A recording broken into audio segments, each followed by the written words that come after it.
If at the moment you are busy for most of the day but rarely see much progress on longer term projects, then stick around as I'm going to be sharing how to plan your day effectively so that you can achieve some of your longer term goals without falling behind on the day-to-day chores or hitting burnout and giving up on everything.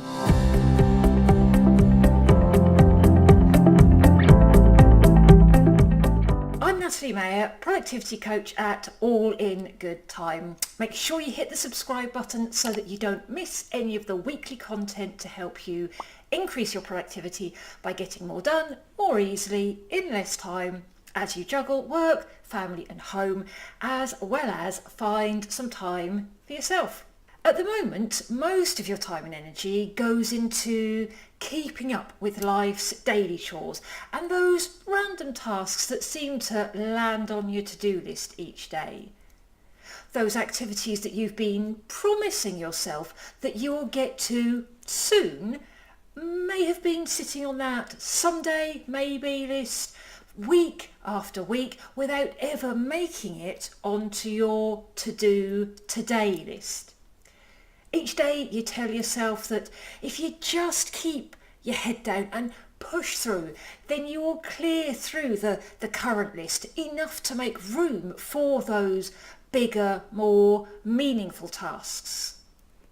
In this video, I'm going to share how reverse engineering your day will allow you to see progress on these longer term plans while still keeping the day-to-day stuff in check. Up to now, you may well have started with the smaller stuff on your list, with the idea that you were clearing space for the bigger tasks, and that sounds perfectly logical. But it assumes that there is a finite amount of small stuff and that you will clear it at some point in the not too distant future. The reality, though, is that most of the small stuff is self-renewing. As soon as you have finished it, the clock is ticking before it needs doing again. If you are ever going to create time, space and energy for the bigger tasks, then you need to find a way to limit the ability of the smaller tasks to keep stealing time for themselves. So if at the moment, if you start with the small stuff, then by the time you get anywhere near feeling like you have ticked enough off the to-do list to be able to shift over to the meaningful activities, you find your energy at that point is starting to wane and you are conscious that not that much of the day is left. And then you end up telling yourself that there's no point starting on the larger task as you don't really have the mental energy to focus. And by the time you do get into the task and hit your flow, then it will be time to pack up and you'll lose that momentum. You tell yourself, it'll be better to leave it for a day when I can give it a bigger chunk of time. But what would happen if you turned that old pattern on its head?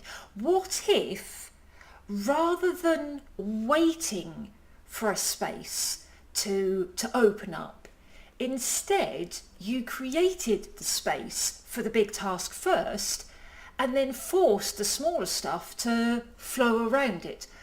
What if you identify the time of day when your calendar is clearest and your energy is at its highest and gave this to your most important actions and actively chose to leave that smaller stuff for the lower energy, broken up segments of the day?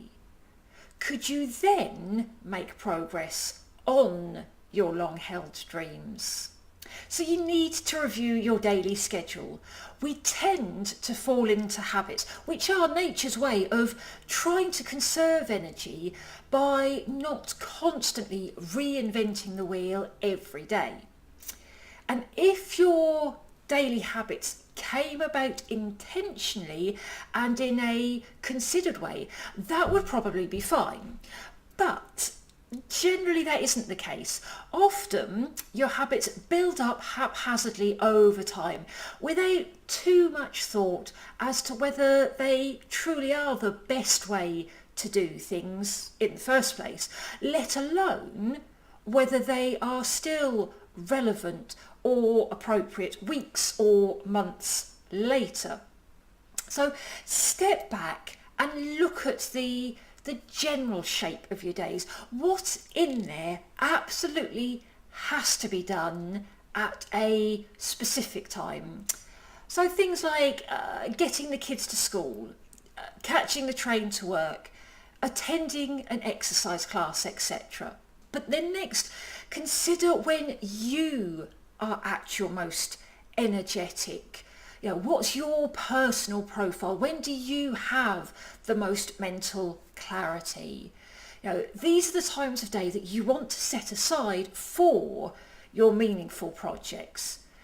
Then you'll be able to create concentration time. Look at how you can carve out some solid chunks of time at those high energy points in your day. To begin with, you might start with just trying to carve out one of these slots in the day. But as you build your confidence in this methodology, over time, then you might want to have 2 or 3 of these slots in the day. And the first thing that should be scheduled into these slots in your day is something from the list of big important projects that you want to see progress on, but that you haven't been seeing progress on just recently. Don't wait until you feel like you can do all of a project before you start it. Pick a long-term item and break it down into smaller chunks that fit into the time slots that you just created. Think about how much you have achieved on that item in the last month whilst you have been waiting for a chunk of time big enough for it to magically appear in your day. Now imagine where you could be in a month's time if you gave that an hour of your time and attention, every day or two. I would hazard a guess that those 2 pictures look pretty different. And then you can fill in the gaps. Then and only when you've got these bigger items in your day do you start looking at the everyday mundane tasks, the sort of tasks that seem to expand and fill your day without any effort. Now that you have carved out times for the bigger stuff and you have put some boundaries in place, there is only so much time left for the smaller stuff to expand into. It forces you to prioritise whether you do some of these smaller tasks at all, or whether you reduce their frequency or their standards or get someone else to do them. When you hit the point where you are saying to yourself, oh, I'm going to run out of time to do that, then ask yourself, what will give you more satisfaction? Seeing that hour allocated to that big important thing, or knocking off a few extra of those low value repetitive tasks? Does it now seem easier to let go of some of those details and not only not feel guilty about it, but actually feel good because you can see where you are redirecting your energy to a more worthwhile activity? But throughout this, you need to make sure that you look after yourself. Having a big task or 2 in your plan for the day and then slotting the smaller stuff around it. If once you've done that you're still feeling pushed for time, there can be a strong temptation to skimp on looking after yourself. But this is a false economy. Which is quicker? A car journey where you pull in for fuel before the tank is empty. Or pushing on, running out of fuel, getting stranded at the side of the road, having to call the AA, and then still needing to go and refill the tank. So plan in small, regular breaks in your day. Plan in time to prepare healthy snacks and meals that deliver consistent energy without peaks and troughs. Plan in time to move your body. Remember to also plan when you are going to finish the day so that there's time to wind down and get a good night's sleep. And then finally, plan some white space into your day. This adds some margin. It stops you from being distracted by worrying about how to rearrange your day if something unexpected crops up or a task takes longer than you had planned. If by some miracle nothing unexpected comes up, then you can treat yourself to a bit of extra me time.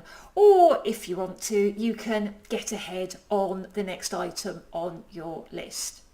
But you can get a daily planner sheet from my productivity resource library, and the link for that is in the description. So if you have been feeling demotivated by your lack of progress on something that you would like to be working on, then give this daily planning process a try. Imagine the sense of achievement you will feel at the end of each day, each week, when you can see yourself making headway and breakthroughs on those bigger picture items.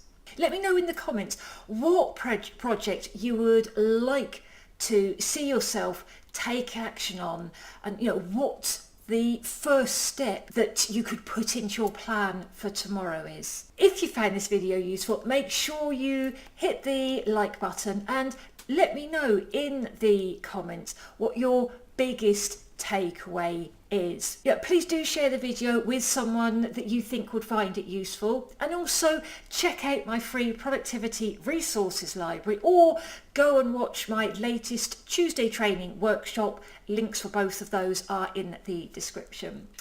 Thank you for watching, and I'll see you on the next video.